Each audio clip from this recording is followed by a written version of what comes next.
있습니다. 에스라 6장 7절부터 13절입니다. 우리 한 절씩 교독하겠습니다. 하나님의 성전 공사를 막지 말고 유다 총독과 장로들이 하나님의 이 성전을 제자리에 건축하게 하라. 내가 또 조서를 내려서 하나님의 이 성전을 건축함에 대하여 너희가 유다 사람의 장로들에게 행할 것을 알리노니 왕의 재산 곧 유브라데 강 건너편에서 거둔 세금 중에서 그 경비를 이 사람들에게 끊임없이 주어 그들로 멈추지 않게 하라. 또 그들이 필요로 하는 것 곧 하늘의 하나님께 드릴 번제의 수송아지와 순양과 어린 양과 또 밀과 소금과 포도주와 기름을 예루살렘 제사장의 요구대로 어김없이 날마다 주어 그들이 하늘의 하나님께 향기로운 제물을 드려 왕과 왕자들의 생명을 위하여 기도하게 하라. 내가 또 명령을 내리노니 누구를 막론하고 이 명령을 변조하면 그의 집에서 들보를 빼내고 그를 그 위에 메어 달게 하고 그의 집은 이로 말미암아 거름더미가 되게 하라. 만일 왕들이나 백성이 이 명령을 변조하고 손을 들어 예루살렘 하나님의 성전을 헐진대 그곳에 이름을 두신 하나님이 그들을 멸하시기를 원하노라. 나 다리오가 조서를 내렸노니 신속히 행할지어다 하였다. 13절 다 같이요. 다리오 왕의 조서가 내림에 유브라데 강 건너편 총독 다뜨네와 스달보스네와 그들의 동관들이 신속히 준행하니라. 아멘. 뺄셈의 반전을 누리라, 뺄셈의 반전을 누리라라는 제목으로 하나님 말씀을 전하도록 하겠습니다. 2주 전에 제가 말씀을 전할 때 에스라 1장에 드디어 바벨론 포로 생활에서 귀환합니다. 이방 왕인 고레스 왕이 선포했죠. 너희들 네 땅으로 돌아가. 그러면서 거기 가서 무너진 성전과 성벽을 지을 수 있도록 모든 것을 지원하겠다라고 말했습니다. 그런데 우리가 에스라 2장, 3장, 4장, 5장은 읽지 않았는데 그 거쳐오는 과정에 방해하는 사람들이 있었습니다. 그 성벽을 재건하는 것, 성전을 재건하는 게 방해하는 세력들이 그들이 뇌물을 줘서 방해하고요, 또 고발을 해서 방해하기도 하고, 그래서 결국 그 공사가 14년이나 멈추었던 적이 있었습니다. 14년을 공사가 멈췄어요. 그러다가 또 공사를 좀 시작하려고 하는데 이번에는 5장은 읽지 않았지만 5장에도 또다시 이 공사 중단을 요구한다라는 것입니다. 좀 아이러니하지 않습니까? 내가 다른 일 하는 것도 아닌데 하나님의 성전을 건축한다는데, 하나님의 성벽을 건축한다는데 왜 이런 장애물이 있을까? 내 인생에 꼭 뺄셈 같은 이런 고난과 장애물이 있을까? 여러분 반드시 기억해야 될 것은 하나님 일에서도 장애물이 있다라는 것입니다. 하나님을 믿는다고 장애물이 피해가진 않습니다. 하나님을 믿는다고 무조건 인생에 플러스만 있고 곱하기만 있는 거 아닙니다. 때로는 하나님을 믿지만, 하나님의 일을 하지만 뺄셈을 만나기도 하고 고난을 만나기도 하고 장애물을 만나기도 한다라는 것입니다. 그러면 왜 하나님을 믿는데, 하나님의 일을 하는데 왜 이러한 일들이 있을까? 두 가지 이유가 있지 않을까요? 크게 보면 첫 번째는 훈련이라고 생각합니다. 하나님이 하나님의 일을 할 때도 너가 하나님만 의지할 수 있도록 훈련하는 것입니다. 우리가 때로는 하나님의 일을 한다 하면서도 나를 의지할 때가 있고 내 경험으로, 내 생각으로 그 일을 할 때가 참 많습니다. 근데 하나님의 일을 하면서도 하나님은 그 뺄셈과 고난과 장애물을 통해서 하나님을 바라보길 원하시는 것입니다. 하나님을 의지하길 원하시는 것입니다. 또 한 가지 있다면 그것은 바로 사랑, 섬기는 거 아니겠습니까? 여러분 우리가 알다시피 내가 고난을 겪는 것, 내가 장애물을 겪는 것은 또 다른 사람이 그 장애물과 고난을 겪을 때 공감이 됩니다. 공감이 됩니다. 어제 이곳에서 우리 영아부, 유아부, 유치부 아이들이 성경학교를 했습니다. 와서 기도해 달라 했을 때 초대했을 때 빨리 가야 되거든요. 가가지고 이제 여기서 기도하고 그냥 나가지 않고 저 뒤에 앉아가지고 이제 우리 신승우 목사님이 말씀을 전하는데 말씀을 함께 들었습니다. 말씀을 들으면서 오버랩되는 게 뭐냐면 1999년도 제가 전도사 시절이 생각이 났습니다. 그때 전도사 부임할 때 유초등부를 담당하고자 부임했는데 교육자들이 나가면서 충원이 안 되니까 갑자기 청년부를 맡기고 갑자기 유아부, 영아부를 맡겼습니다. 그러니까 졸지에 세 부서를 하게 됐습니다. 설교를 준비하는데 세 편의 설교를 준비하는데 가장 힘든 설교가 바로 영아부, 유아부 설교였습니다. 나름 이 어린 아이들에게 복음을 전해야 되는데 어떻게 하면 이 아이들 눈높이에 복음을 전할 수 있을까? 정말 기독서점 많이 왔다 갔다 하고요. 서점도 매번 왔다 갔다 하면서 그들에 대해서 연구하고 공부했습니다. 근데 많은 도구도 사용해 봤는데 제가 도구를 사용함에 있어서 욕심이 났습니다. 그게 뭐냐면 내가 직접 그림을 그려야지. 위기가 오지 않습니까? 점점 내가 직접 그림을 그렸습니다. 스케치북을 가지고 그림을 그려서 제가 하는 설교의 그 그림과 그 내용을 다 담아서 아이들에게 설교하려고 준비했습니다. 거의 일주일 꼬박 준비하는 것 같습니다. 제 아내 앞에서도 한번 설교도 해보고요. 또 저 혼자 스스로 책상 앞에 앉아가지고 저 혼자 스스로도 설교해 봤습니다. 그러니까 아이들이 깜짝 놀라서 방문을 엽니다. 누구와 대화하냐고. 저 혼자 설교 준비하거든요. 주일 설교도 마찬가지입니다. 저 혼자 설교 준비하고 저 혼자 선포합니다. 그리고 와서 설교하는 것입니다. 그래서 그걸 준비한 다음에 정말 퍼펙트하다. 이거 은혜 받을 만하다 하고 왔는데 아이들 앞에서 설교하고 교사들 앞에 설교하는데 다들 이게 무슨 그림인지를 모르고 무슨 내용인지 모릅니다. 하나도 관심 갖지 않고 자기들끼리 교제합니다. 저를 봐주지도 않습니다. 근데 어제 분위기가 그랬습니다. 어제 분위기가 그랬는데 그러니까 한편 감사한 건 뭐냐면 하나님이 저에게 지금 영화부 유아부를 맡겨주지 않는 게 감사하다. 이 정도 생각이 들 정도로 신승우 목사님 말씀을 전하는데 너무 애처로워 보였습니다. 애처로워 보였는데요.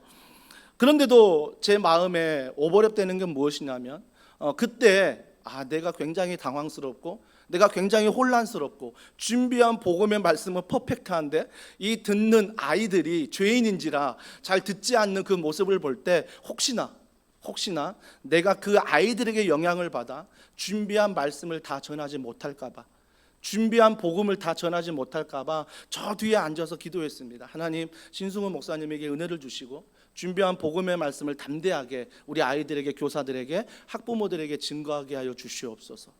근데요, 정말 담대하더라고요. 목소리 톤부터가 아이들이 좋아하는 톤입니다.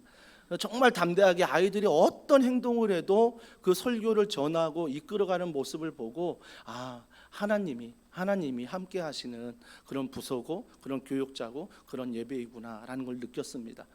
물론 그 상황과 분위기는 여전히 장애물이 많았고 고난이 많았지만 그 가운데서도 우리가 하나님을 의지할 수 있는 그런 훈련을 시키셨고 그 훈련이 바로 그 동일한 상황에 있는 교육자를 위해서 진심을 다해 중보기도할 수 있는 마음을 주신다는 것, 이게 바로 하나님이 우리에게 고난을 주시는 이유입니다. 내 인생에 뺄셈을 주는 이유가 바로 이것입니다. 하나님을 의지해라. 그리고 너도 한번 당했잖아. 너도 한번 경험했잖아. 그런 사람이 있으면 공감하고 그를 위해서 사랑하고 그를 위해서 섬기라는 것입니다. 이것이 바로 내 인생에 주는 뺄셈이라는 것입니다. 그런데 이 뺄셈이, 이 장애물과 고난이 있을 때 오늘 말씀에 보니까 본문은 아니지만 에스라 4장 17절에 이런 장애물 뺄셈이 있습니다. 같이 한번 읽습니다. 시작. 왕이 방백 르움과 서기관 심세와 사마리아에 거주하는 그들 동관들과 강 건너편 다른 땅 백성에게 조서를 내리니 일렀으되 21절입니다. 이제 너희는 명령을 전하여 그 사람들에게 공사를 그치게 하여 그 성을 건축하지 못하게 하고 내가 다시 조서 내리기를 기다리라. 좀 에스라를 건너뛰는 그런 문맥이지만요, 그들이 예루살렘 성전을 건축하려 할 때 방해했습니다. 제가 얘기했듯이 뇌물도 주고요, 고발도 하고, 그래서 방해를 했었습니다. 근데 이 방해를 하면서 결국은 뭐냐면 21절 아까 읽었던 것처럼 다시 조서 내리기를 기다리라. 다시 공사 중단입니다. 14년 동안 공사가 중단되어 이제 막 하려고 하는데 또 공사가 중단됐다라는 것입니다. 그러니까 왕이 기다리라라고 말합니다. 기다리라. 여러분, 우리가 한 주간도 기다려 보지 않았습니까? 막연한 기다림이 힘듭니다. 누구를 기다려야 되고 내가 언제까지 기다려야 되는가, 이걸 모르면 너무 기다림이 힘듭니다. 한마디로 피말리는 기다림이 될 수 있습니다. 근데 반대적인 기다림이 있습니다. 누구를 기다려야 되는지 알고 그 기간을 내가 알고 기다린다면 그 기다림은 피말리는 기다림이 아니라 설레임입니다. 알고 하는 기다림과 모르고 하는 기다림이 있다라는 것입니다. 우리 안에서도 이번 한 주간 꼭 공사가 중단된 듯한 그런 피말리는 기다림이 있는 분들이 계시지 않습니까? 직장에서, 가정에서, 교회 안에서 내가 관계를 맺으며 도시 안에 살아갈 때 정말 내가 언제까지 기다려야 되지? 누구를 기다려야 되지? 공사가 중단된 듯한 그런 기다림으로 고민하는 분들, 장애물을 만난 분들, 고난을 만난 분들, 인생의 뺄셈을 만난 분들이 우리 안에 있다라는 것입니다. 공사를 중단하라. 엄청난 장애물이 그들 앞에 있는 거죠.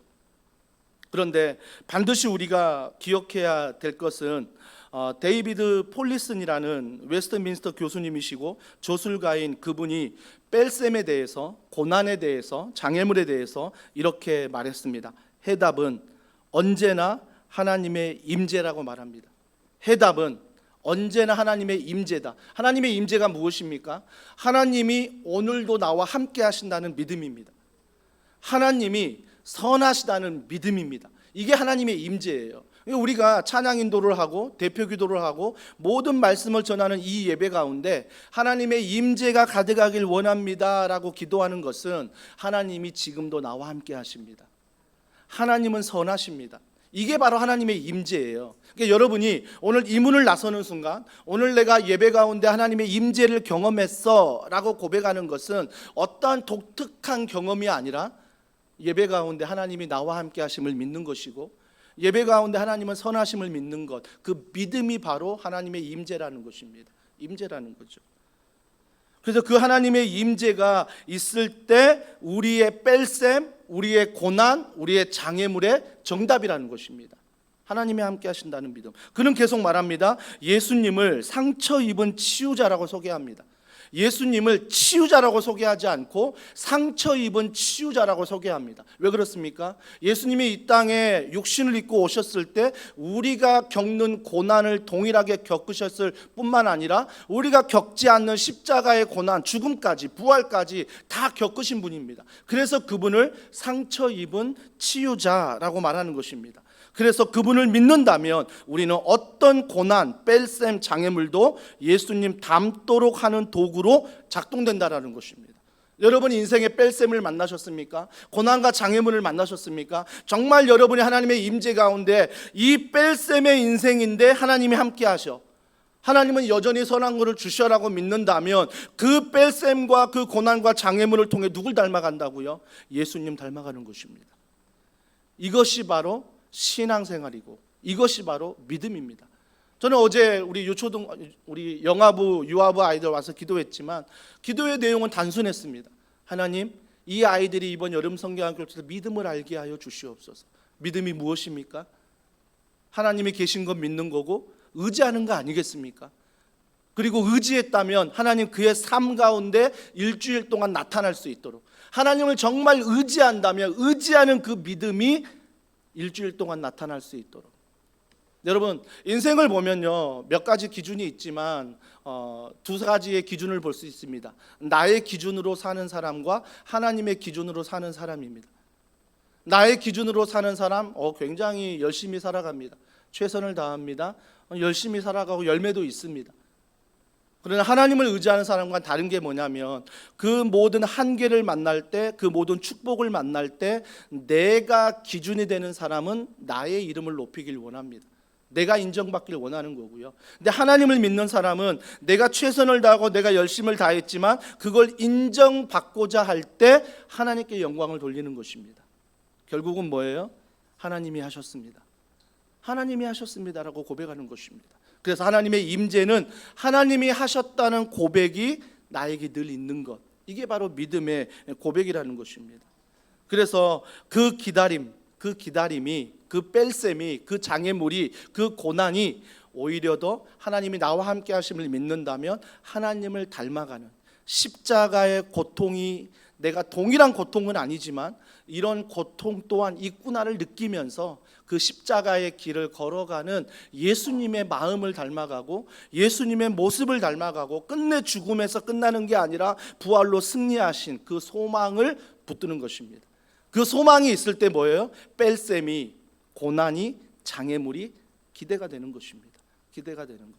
제가 휴가 기간에 큰애가 학원을 다님에 있어서 같이 휴가를 가지 못했습니다. 둘째 녀석과 이제 세 가족이 함께 휴가를 갔는데요. 저는 이제 물을 좀 두려워합니다. 왜냐하면 초등학교 때 그 파도에 한번 휩쓸려 가지고 물 속에서 파도 밑에서 한 3바퀴를 돌면서 죽을 것 같았거든요. 그래서 굉장히 물을 무서워합니다.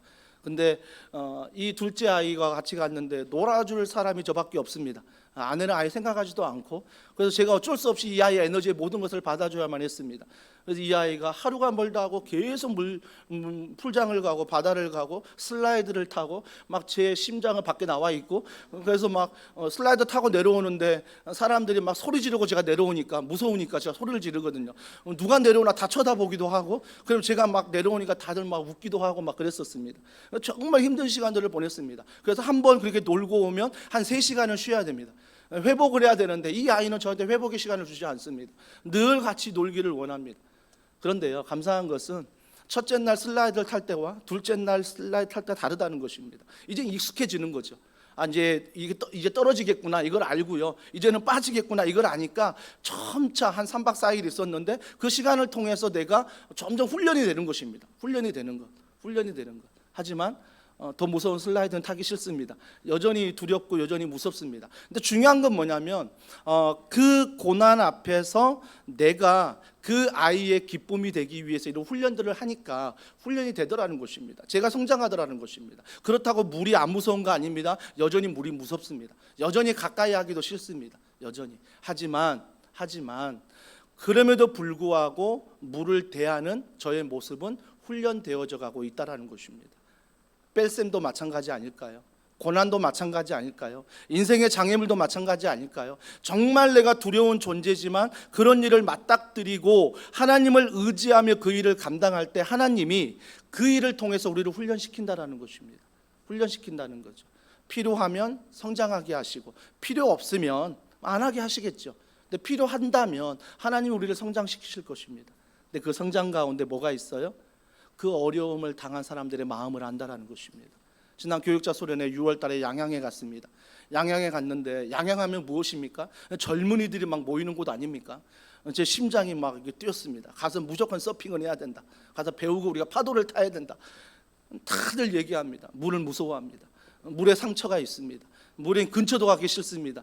다들 얘기했어요. 근데 제가 뭐 억지로 끌고 갑니까? 충분히 저도 물을 두려워하기 때문에 공감하는 거 아니겠습니까? 과감하게 빼버립니다. 그런 프로그램을. 왜요? 제가 만약 몰랐다면 억지로라도 끌고 들어갔을 것입니다. 건강한 사람은 건강하지 못한 사람의 마음을 모릅니다. 몸을 모릅니다. 저 또한 아내가 너무나 약하기 때문에 스케줄을 마칠 때 항상 아내의 스케줄대로 걸어갑니다. 근데 요즘엔 제가 더 약한 것 같아요. 그래서 아내가 제 스케줄에 맞춰서 함께 걸어갑니다. 이게 공감 아니겠습니까? 이게 인생의 뺄셈을 만날 때, 장애물과 고난을 만날 때 하나님이 살아계신다는 걸 믿으면 이 시간이 바로 하나님을 닮아가는 시간이요, 이 시간이 바로 상대방을 배려하는 시간입니다. 나도 그랬는데 얼마나 힘들까, 얼마나 어려울까. 그래서 옆에 가서 손 한 번 더 잡아주게 되고, 그래서 옆에 가서 인사 한 번 더하게 되는 거 아니겠습니까? 저 또한 내향적인 성격일 때 정말 교회 사역자가 아니었으면 늘 로비에 있으면 저 기둥 뒤에 있는 스타일입니다. 누가 아는 체 하면 부끄럽고, 제가 먼저 아는 체 하기도 부끄럽고, 사역자만 아니었다면 늘 어딘가에 숨어 있는, 그래서 정말 예배를 드리는 안 드려도 조용히 왔다 갔다 하는 스타일이었을 것입니다. 누구보다 그걸 알기에 저는 기둥부터 찾아갑니다. 그런 분들 가서 손 한번 잡아주고 먼저 인사해주고, 이런 것들 필요하지 않습니까? 교회 잘 보십시오. 아내분들은 대체적으로 신앙생활을 먼저 했으면 교회 너무나 잘 적응합니다. 바쁘게 생활합니다. 그 남편들을 보십시오. 어디에 계십니까? 로비에 서성이십니다. 어디에 갈 바를 알지 몰라 교회는 있어야겠는데 어디를 갈지 몰라 서성이십니다. 그런 분들이 저는 눈에 들어옵니다. 그런 분들에게 먼저 인사를 하고, 그런 분들에게 먼저 찾아가서 이야기를 하고, 차 한 잔 마시고 이야기하는 것. 제가 그런 걸 겪었기 때문에 그런 게 내 눈에 들어오는 것입니다. 모두가 다 그렇습니다. 여러분이 뺄셈의 인생, 장애물의 인생, 고난의 인생에 있었지만 그것들을 내가 경험했다면, 훈련이 됐다면 그 누군가를 섬기라는 것입니다.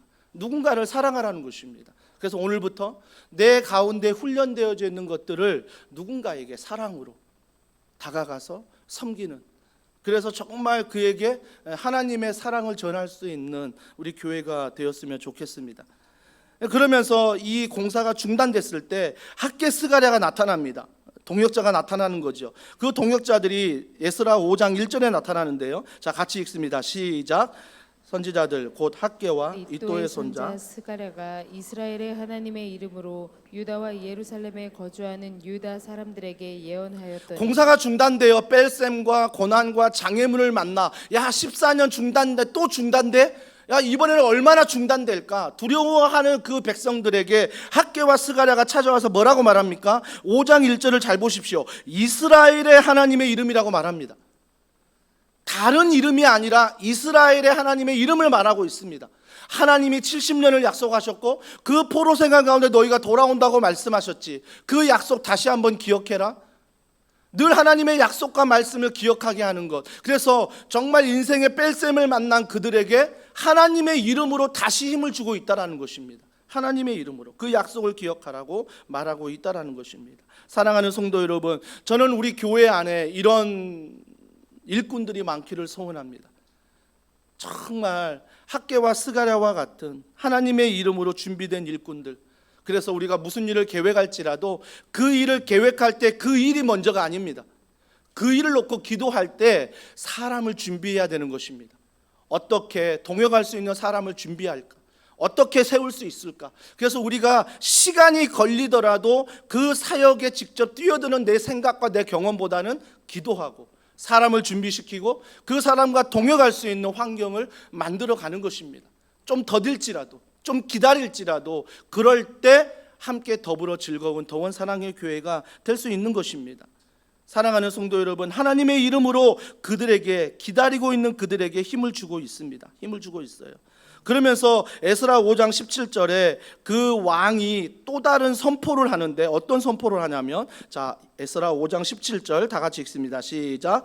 이제 왕께서 좋게 여기시거든 바벨론에서 왕의 보물 정각에서 조사하사 과연 고레스 왕이 조서를 내려 하나님의 이 성전을 예루살렘에 다시 건축하라 하셨는지 보시고 왕은 이 일에 대하여 왕의 기쁘신 뜻을 우리에게 보이소서 하였더라. 기다려서 뭔가 뺄셈, 고난, 장애물을 만났는데 오히려 그 왕에게 요구합니다. 요구했더니 그 왕이 그걸 받아들여서 자 그렇다면 너희들이 주장한 그것 자 한번 고레스가 어떻게 말했나 옛날의 과거의 기록들을 살펴보자. 기록들을 살펴보자. 오늘 6장이 시작되는 그 시작이 바로 그렇게 시작하고 있습니다. 자, 그 시작을 보면서 기다림은 아무런 가치가 없는 게 아니라는 것입니다. 기다림은 가치가 있다는 것입니다. 자, 1절에 보십시오. 문서 창고를 조사하라고 말합니다. 자, 고레스가 허락했다고? 그러면 그 기록이 남았을 텐데 문서 창고, 보물 전각을 살펴봐라. 규장각과 같은 곳 아닙니까? 기록을 살펴보라는 것입니다. 기록을 살펴봤습니다. 그랬더니 그 기록에 뭐라고 기록되어 있냐면 3절에 보세요. 그 성전을 건축하되 높이와 너비가 60규빗이 되게 하라. 여러분 솔로몬 성전이요 지었을 때 30규빗이었습니다. 한 규빗은 내 중지부터 내 팔꿈치까지 한 규빗입니다. 대략 45.1cm입니다. 그래서 30규빗으로 솔로몬 성전이 건축이 됐는데 그 성전도 크다라고 생각했습니다. 아파트 한 6층 이상 높이 크다고 생각했는데 오히려 예루살렘 성전을 다시 건축하는데 오히려 그 배 60규빗으로 건축하라고 말했습니다. 더 크게 해라. 기록에 보니까 알았던 거예요. 기록에 보니까. 자 4절에 보십시오. 뭐라고 말합니까? 이 비용을 다 누가 지불해라? 왕실이 부담해야 된다. 기록에 적혀 있는 거죠. 왕실이 부담해야 된다. 7절에 보세요. 그래서 너희는 어떻게 해야 되냐? 성전 공사를 막지 마라. 이건 이미 고레스 왕 때 기록으로 남아있던 일이니 너희들이 막으면 안 된다는 것입니다. 막지 마라. 그리고 7절이 계속됩니다. 하나님의 성전을 제자리에 건축하라. 이미 있던 성전이 무너졌기 때문에 그 제자리에 다시 건축해야 된다라고 말하는 것입니다.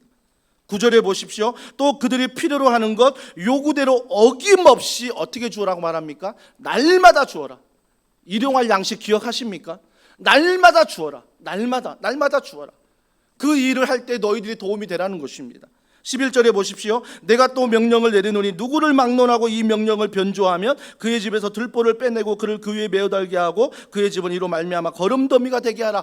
고레스 왕이 선포했던 그 기록이 남아있는 기록들을 내가 보고 이대로 할 테니 그 기록대로 하지 않는 너희들 가정들이 있다면 무너지게 한다는 것입니다. 망하게 한다는 것입니다. 죽이겠다는 것입니다. 12절에 보십시오. 신속히 행할지어다 하였더라. 13절 총독 다뜨네와 스달보스네와 그들의 동관들이 신속히 준행하니라. 그냥 인생에 장애물을 만났을 때 공사 중단해라? 얼마나 두려웠겠습니까? 왜? 공사 중단이 한 번이 아니었거든요. 한 번 14년이 중단돼 봤거든요. 공사 중단해라 두 번째 말했을 때 이 트라우마가 있지 않을까요? 와, 14년 또 어떻게 중단해? 아니 그 이상 또 어떻게 중단해? 이런 트라우마 속에 그들이 인생의 뺄셈을 만나고 장애물을 만나고 고난을 만났을 때 학개와 스가랴는 하나님의 이름을 말하고 하나님의 이름을 말했을 때 예전의 기록을 살펴보고 그 기록한 대로 성실하게 이끄시는 하나님, 우리에게도 기록한 책이 있지 않습니까? 66권. 이 성경책이 바로 오늘 보물 정각에 있는 기록과 같은 말씀들입니다. 이 기록의 말씀을 우리는 그래서 읽어야 되는 것입니다. 매달 추천 도서를 추천하지만 우리가 정말 가까이 읽어야 될 것은 하나님의 말씀입니다. 감사한 것은 유초등부가 성경 읽기를 하면서 일독을 했습니다. 드디어 몇 년 동안 이 말씀을 읽으면서 드디어 아이들이 일독을 하고 단톡방에 올려서 서로 축하하는 그런 일들을 제가 옆에서 지켜보면서 정말 감사하다. 일독을 읽은 게 감사한 게 아니라 그들이 하나님의 말씀을 펼친다는 게 너무나 감사하고 너무나 기뻤습니다. 사랑하는 성도 여러분, 우리에게도 반드시 기록된 기준이 있습니다. 성경책이 있는 것 기억하시고 이 책을 펴서 인생의 뺄셈을 만날 때, 장애물을 만날 때, 고난을 만날 때, 아니 행복할 때, 기쁠 때도, 소망이 있을 때에도 이 말씀이 기준이 되어 걸어가는 우리 더원 사랑의 교회 성도들이 되기를 다시 한번 주님의 이름으로 축복합니다. 그러면서 이런 놀라운 기다림 속에 이런 은혜를 경험했는데요, 그래서 막연한 기다림이 아니라는 것입니다. 여러분, 기다림에 있어서 막연하게 기다리는 것은 너무나 힘든 것입니다. 우리가 하나님의 약속을 믿고 말씀 안에서 매일매일 기다리는 거죠. 그런데 세상은 뭐라고 말합니까? 그런 하나님을 기다리는 우리에게 뭐라고 말합니까? 바보 같은 행동이라고 말합니다. 세상은 점점 기다릴 줄 모릅니다. 세상은 기다리는 것보다 빨리 그 일들을 하기를 원합니다. 그 일들을 해치우기를 원하는 것입니다. 그래서 그 일이 중요한 것이지 하나님의 일이 중요하지 않습니다. 일주일 동안 우리는 직장에서 또 그렇게 살아갔습니다. 학교에서, 가정에서 우선순위가 아닌 무언가 시간에 쫓겨, 일에 쫓겨 살아갔습니다. 하지만 우리가 날마다 기억해야 될 것은 하나님, 내 뺄셈과 장애물과 고난, 축복, 감사, 모든 행복이 있을지라도 우리가 날마다 기억해야 될 것은 하나님의 말씀을 기다릴 줄 아는, 하나님의 마음을 헤아릴 줄 아는 그런 사람이 되길 주님의 이름으로 축복합니다. 조금은 늦을 것 같지요. 조금은 뒤처질 것 같지요. 하지만 여러분, 그 뒤처짐이, 그 늦게감이 하나님이 반드시 반전을 일으킨다라는 것입니다. 근데 그 반전이 뭐 돈을 더해 주겠다, 건강을 더해 주겠다, 너 기도하는 것보다 더 놀라운 걸 주겠다, 이것도 반전이지만 가장 큰 반전은 뭔지 아세요? 공사가 중단돼. 와, 이거 어떡하지? 예전에는 노심초사하고 그 공사만 중단된 걸 바라보면서 다른 걸 다 보지 않았는데, 하나님을 묵상하면서 달라진 게 뭐냐면 그 공사가 중단됐지만, 낙심이 되지만 그 안에서도 하나님을 의지하고 하나님을 바라보고 기도한다라는 것입니다. 그 일을 내가 움켜쥐고 있는 것이 아니라 기도로 하나님께 맡기는 것입니다. 그러면 기도로 맡겼을 때 어떤 일이 일어난다고요? 하나님이 그 일에 간섭하기 시작하십니다. 하나님이 간섭하기 시작하십니다. 하나님이. 사랑하는 성도 여러분, 그래서 우리의 기다림은 막연한 기다림이 아니에요. 자, 14절에 보세요. 같이 읽습니다. 시작. 유다 사람의 장로들이 선지자 학개와 이도의 손자 스가랴의 권면을 따랐으므로 성전 건축하는 일이 형통한지라. 이스라엘 하나님의 명령과 바사왕 고레스와 다리오와 아닥사스다의 조서를 따라 성전을 건축하며 일을 끝내되. 드디어 어떻게 했다고요? 성전 건축의 일을 끝냈다라고 말합니다. 사랑하는 성도 여러분, 저는 회사에서 또 어떤 학교에서 또 어느 자리에서, 교회도 마찬가지겠죠, 그 자리에서 은퇴하는 분들이 정말 대단해 보입니다. 정말 대단해 보이는 거예요. 뭔가 화려한 일을 해서가 아니라, 화려한 자리에 있어서가 아니라 정말 흔들리지 않고 실수하지 않고 그 자리에서 은퇴한다는 게 정말 대단해 보입니다. 뭔가 일을 끝마친다는 건 쉽지 않습니다. 교회도 보십시오. 수많은 사람들이 사역에 지원합니다. 하지만 더원사랑의 교회 안에서 감사한 것은 끝까지 그 일들을 감당하는 분들이 있다라는 것입니다. 누가 강단에 물 한 잔 올리는 거 신경 쓰겠습니까? 누가 예배를 준비하는 거 신경 쓰겠습니까? 누가 주차를 하고, 누가 안내를 하고, 누가 찬양을 하고, 누가 방송을 하고, 누가 사진을 찍고, 누가 차량 운행을 하고, 누가 아이들을 가르치고, 누가 주방에서 봉사를 하고, 그런 거 우리가 신경 쓰겠습니까? 그냥 지나가 버립니다. 그냥 지나가 버립니다.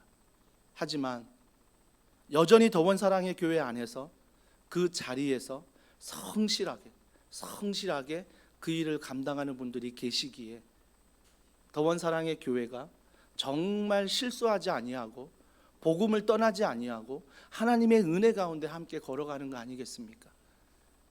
그래서 성실은 때로는 바보스럽게 보일지라도, 세상에서는 바보라고 말해도 그 성실이 하나님의 말씀 앞에, 기도 앞에 성실하다면 하나님이 그에 통해 뭘 주십니까?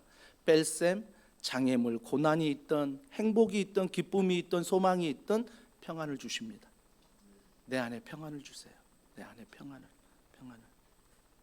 그래서 그 일을 이제 끝냈습니다. 그 일을 끝냈습니다. 너무 감사한 일이죠. 주님은 이렇게 기다리라고 말씀하십니다. 요한계시록 마지막 책이죠. 22장 20절과 21절 다 같이 읽습니다. 시작. 이것들을 증언하신 이가 이르시되 내가 진실로 속히 오리라 하시거늘 아멘. 주 예수여 오시옵소서. 주 예수의 은혜가 모든 자들에게 있을지어다. 아멘. 막연한 기다림은 힘듭니다. 언제까지 기다려야 되지, 누굴 기다려야 되지 모르면 힘듭니다. 군대 가신 분들 잘 알지 않습니까? 이유 없이 삽질하라는 것, 다시 덮으라는 것, 이게 힘들지 않습니까? 똑같습니다. 인생도 뭘 기다려야 되고 누굴 기다려야 되는지 모르면 답답합니다. 피말리는 시간입니다. 피말리는 시간. 성전 중단이 그 시대만 있었습니까? 이번 한 주간 우리 가운데 있지 않았습니까? 직장에서, 가정에서, 교회 안에서 꼭 성전이 중단되는 듯한 기다림. 그 기다림을 피말리는 기다림입니다. 뭘 기다려야 되지? 누굴 기다려야 되지? 언제까지 기다려야 되지? 우리의 삶 아니겠습니까? 근데 주님은 분명히 말씀하십니다. 마지막 책인 요한계시록 22장 20절과 21절, 내가 진실로 속히 오리라. 내가 진실로 속히 오리라. 예수 그리스도가 다시 오신다라는 것입니다. 너희는 예수 그리스도를 기다려야 된다라고 말합니다. 그럴 때 아멘. 주 예수여, 마라나타지요, 어서 오시옵소서. 주 예수의 은혜가 모든 자들에게 있을지어다. 내가 직장을 가도, 내가 학교를 가도, 내가 가정을 가도, 교회를 가도 예수님의 그 십자가의 은혜와 부활과 그 은혜를 붙들고 걸어가는 것, 이것은 바로 기다림이 아닙니다. 매일매일 설레는 것입니다. 하나님이 어떤 일을 하실까? 하나님이 누구를 만나게 하실까? 하나님이 내 인생 가운데 어떤 계획을 갖고 계실까? 그 하나님 안에서 창조적인 꿈을 꾸기 시작한다는 것입니다. 저는요, 굉장히 안정형입니다. 뭔가 일을 벌리는 거 굉장히 두렵고요, 체질상 그렇습니다. 그래서 구 예배당에서 이쪽으로 옮기는 것을 저는 굉장히 두려워했습니다. 그래서 웬만하면 그냥 그곳에 있는 스타일입니다. 하지만 그곳에서 더 이상 있지 못할 정도로 건물주가 핍박을 주고, 월세를 너무 터무니없이 코로나 기간에 올리고, 또 아이들의 부흥으로 말미암아 공간이 필요한, 주차 공간이 점점 없어지는, 어쩔 수 없이 옮겨가는 그런 걸음이었습니다. 그런 걸음 앞에 저는 굉장히 두려웠습니다. 이 어려운 시기에 성도들이 또 내가 감당할 수 있을까? 이걸 정말 기쁨으로 감당할 수 있을까? 혹시나 시험에 들지는 않을까? 여전히 내향적인, 여전히 연약한 그런 마음과 생각들이 제 안에 있었습니다. 아니나 다를까 인테리어 하면서 모든 걸 진행함에 있어서 너무나 힘든 시간들이 참 많았습니다. 누구보다 운영위원 분들이 알고, 누구보다 순장님들이 잘 아실 것입니다. 그 시간들을 보내면서 어떻게 그 대금을 치르고 어떻게 이 공사를 진행할까, 어떻게 우리가 비전을 가지고 이곳에서 사역을 해야 될까? 이 온통 머리의 생각들이 우리가 함께 나누고 함께 기도하지 않았다면 과연 이 시간이 있을 수 있을까? 이 시간이 있을 수 있을까? 저는 엄두도 내지 못할 것 같습니다. 사랑하는 성도 여러분, 저는 이 시간을 통해서 감사한 건 뭐냐면 하나님을 경험했다는 것입니다. 나는 여전히 내향적이고 나는 여전히 소심하고 나는 여전히 안정적이지만 하나님의 일을 하실 때는 하나님이 누구를 통해서든 하나님이 이 일이 가능하게끔 하시는구나. 그래서 함께 기도하자, 함께 힘을 모아보자.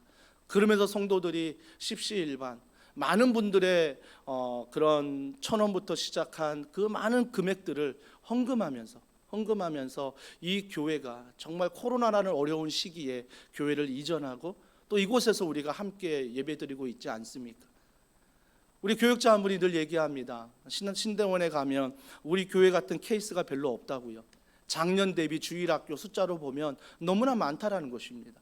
그러니까 주일학교 숫자로 보면 어느 교회보다 적을 수 있습니다. 작년 대비 주일학교 아이들이 많다라는 것입니다. 그걸 들을 때 아멘, 감사하죠. 근데 제 나름대로 또 계산이 됩니다. 그러면 헌금한 사람이 그만큼 없다는 건데 막 이런 인간적인 계산이 제 안에 막 들어옵니다. 그때 하나님이 저에게 주신 믿음이 뭔지 아십니까? 아이들이 많아서 1,000원을 헌금하고 어떤 아이들은 500원을 헌금하고 100원을 헌금합니다. 그 모든 헌금이 작을지라도 제 안에 들어오는 믿음은 하나님이 이 아이들을 보내주셨다면 우리 장년들의 사업장을 축복하셔서 우리 장년들의 가정을 축복하셔서 정말 다음 세대 아이들을 위해서 넉넉히 감당할 수 있도록 하나님이 은혜를 부어주실 것이다. 부어주실 것이다. 하나님이 맡기신 이유가 있을 것이다. 우리가 이거를 뽐내고 이걸 자랑하고자 맡기는 게 아니라 하나님이 왜 작년 대비 다음 세대 아이들을 이렇게 보내주시고 맡겨주셨을까? 그것은 바로 우리 장년들이, 우리 청년들이 정말 다음 세대를 위해서 헌신할 수 있도록 하나님이 축복해 주실 것이다. 하나님이 허락하실 것이다. 저는 어제도 목도했습니다. 정말 교사들이, 학부모들이 나와가지고 땀 흘리면서 하루 종일 아이들 섬기는 것 쉽지 않는 일입니다. 쉽지 않는 일입니다. 너무나 지금도 청소년부 또 우리 청년부 수련회 마쳤지만 다음 세대를 위해서 정말 이런 하나님의 뺄셈과 같은 세상적인 기준이라 하지만 우리 교회는 오히려 뺄셈을 통해서 하나님이 주시는 놀라운 은혜를 지금 경험하고 있다라는 것입니다. 사랑하는 성도 여러분, 그래서 우리는 반드시 기억할 때 어떤 기다림이건 예수님을 기다리는 것입니다. 그분을 기다리는 것이요. 마지막 사도행전 1장 4절 다 같이 읽습니다. 시작. 사도와 함께 모이사 그들에게 분부하여 이르시되 예루살렘을 떠나지 말고 내게서 들은 바 아버지께서 약속하신 것을 뭘 기다리라고요? 하나님의 말씀을 기다리라. 약속하신 게 말씀 아닙니까? 하나님의 말씀을 기다리라. 약속을 기다리라. 그 말씀을 지으신 분이 누구십니까? 성령 하나님 아니십니까? 성령을 기다리라는 것입니다. 흩어지지 말고 십자가에 예수님이 죽었으니 두렵지만 그곳을 떠나지 말고 약속을 붙들고 성령을 붙들고 그 자리에 기다리라 라고 말씀하십니다. 여전히 상황은 뺄셈이요 고난이요 여전히 장애물이지만 그걸 바라보지 말고 하나님의 약속된 말씀을 붙들고 그 자리에서 믿음으로 걸어가라는 것입니다. 걸어가라는 것입니다. 고린도전서 15장 58절입니다. 여러분 시트지에는 없지만 제가 자막으로 준비했습니다. 고린도전서 15장 58절.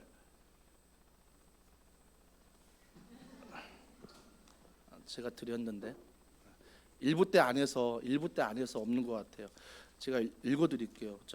원고에는 있을 거예요. 제가 읽어드리겠습니다. 그러므로 내 사랑하는 형제들아 견실하며 흔들리지 말고 항상 주의 일에 더욱 힘쓰는 자들이 되라. 이는 너희 수고가 주 안에서 헛되지 않을 줄 압니다.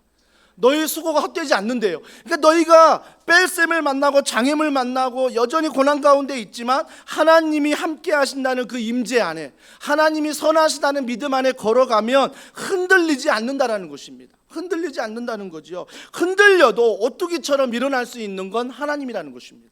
일어날 수 있는 힘이 된다라는 것입니다. 그래서 흔들리지 마라. 일관된 걸음을 걸어갈 수 있다라는 것입니다. 두 번째는 영적인 안목과 통찰력입니다. 여러분, 우리가 정말로 우리가 직장에서 또 학교에서 가정에서 배운 거 많잖아요. 경험한 거 많잖아요. 하지만 성령이 임하면요, 그 배운 것 위에 하나님의 마음이 임합니다.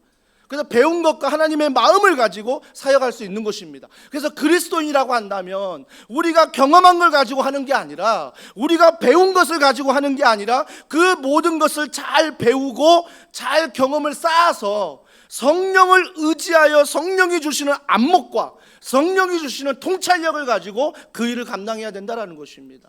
이것이 바로 하나님이 우리에게 허락하신 은혜예요. 그래서 날마다 여러분이 성령을 의지하는 거죠. 아이들을 바라볼 때도, 교회를 바라볼 때, 직장을 바라볼 때, 학교를 바라볼 때, 누구를 바라보건 성령의 은혜로 바라보는 것, 성령의 사람으로 바라보는 것, 그때 그 아이를 창조적으로 바라볼 수 있습니다. 그 교회를 창조적으로 바라볼 수 있는 것입니다. 직장을 창조적으로 바라볼 수 있는 거죠. 이 성령의 충만함, 그래야 마지막에 아름다운 인생이 된다라는 것입니다. 마지막에 아름다운 인생. 유산을 남겨준들 자녀가 좀 편하겠죠. 남보다 전세로 시작하지 않고 자가로 시작할 수 있겠죠. 차도 살 수 있겠죠. 많은 혜택을 누릴 수 있겠죠. 하지만 많은 경우 그 유산 때문에 문제가 생기지 않습니까? 그러나 우리가 그 유산을 남겨주는 게 나쁘다는 게 아니라, 유산을 남겨주어도 하나님의 유산을 남겨줄 수 있다면, 돈의 노예가 아니라, 인기의 노예가 아니라, 권력의 노예가 아니라, 어느 한 노예가 아니라, 그것 때문에 어쩔 수 없이 살아가는 인생이 아니라, 하나님이 창조하신 이 세상 가운데 너에게 주신 하나님의 독특한 사명과 은혜, 그 은혜를 붙들고 살아갈 수 있도록 만들어준다면, 그 신앙의 유산 가운데 그 아이는요, 조금은 기다릴지라도, 세상은 답답하다 말할지라도 하나님이 그 아이를 통해서 하나님의 일을 하십니다. 하나님의 마음을 주신다라는 것입니다. 사랑하는 성도 여러분, 이번 한 주간 또 기다려야 되는 상황 가운데 있는 분들이 있습니다. 막연하게 기다려야 되는, 어떻게 할 줄 몰라 기다려야 되는 피말리는 기다림이 있을 수 있습니다. 그 상황 가운데 하나님이 함께 하심과 하나님의 선하심과 하나님의 약속된 기록된 책 66권을 펼쳐서 여러분이 읽으십시오. 생명의 삶 8호로 구입하셔서 정말 내가 말씀을 깨닫지 못하면 해설을 읽든 예화를 읽든 그 모든 걸 통해서 가정에서, 직장에서 여러분이 읽으십시오. 그래서 그 말씀이 우리의 삶에 뺄셈의 반전을 주는 놀라운 은혜를 경험하는 우리 모두가 되길 주님의 이름으로 축복합니다. 우리 이 말씀을 기억하며 이 찬양 주님 앞에 고백하면 좋겠습니다. 나의 기도하는 것보다 더욱 응답하실 하나님, 나의 생각하는 것보다 더욱 이루시는 하나님, 우리 이 찬양 같이 고백합니다.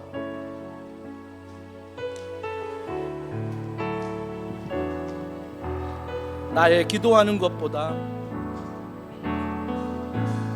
나의 기도하는 것보다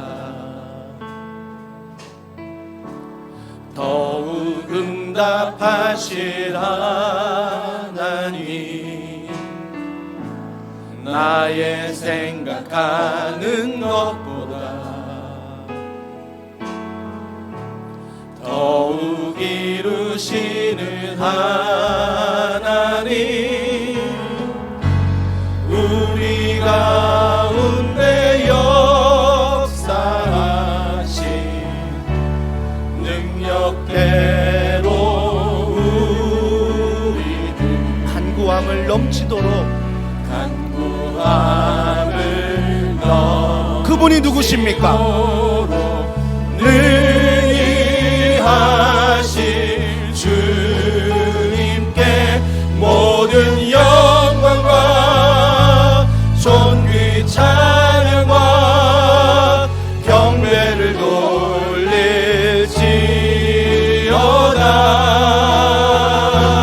모든 영광과 존귀 찬양과 경배를 돌릴. 우리 이 시간 고백합니다. 주가 일하시네, 주가 일하시네, 주가 일하시네, 주께 아끼지 않는 자에게 주가 일하시네. 주가 신뢰하며 걷는 한 번 더 고백합시다. 이번 한 주간 주가 일하시네. 주가 일하시네. 주가 일하시네. 주께 아끼지 않는 자에게 주가 일하시네. 주가 일하시네. 신뢰하며 걷는 자, 신뢰하며 걷는 자, 신뢰하며 걷는 자에게. 우리 이 시간 기도합니다. 성전이 중단된 것처럼 내 인생의 직장에서, 가정에서, 교회 안에서 중단되는 것들 참 많습니다. 막연한 기다림 속에 피가 말리는 시간을 보낸 분도 참 많이 계십니다. 우리가 반드시 알아야 될 것은 그 기다림은 막연한 기다림이 아닙니다. 주님을 기다리는 시간이요, 주님의 일하심을 기다리는 시간입니다. 주님이 그 시간을 통해서 하나님을 의지하고 하나님을 바라볼 때 나를 훈련시키는 시간이요, 그 훈련을 통해서 도시를 섬기며 직장과 가정을 섬기며 교회를 섬길 수 있도록 하나님이 사명 가운데 우리를 이끌어 주실 것입니다. 주님, 내 인생의 뺄셈, 내 인생의 장애물, 고난이 이것입니다. 하지만 이것에 하나님이 함께 하심을 말씀 안에 약속으로 믿으며 이번 한 주간 살아갈 수 있도록 귀한 믿음의 열매가 드러날 수 있도록 축복해 달라고 우리 시간에 한 목소리로 함께 기도하시겠습니다. 하나님 아버지, 하나님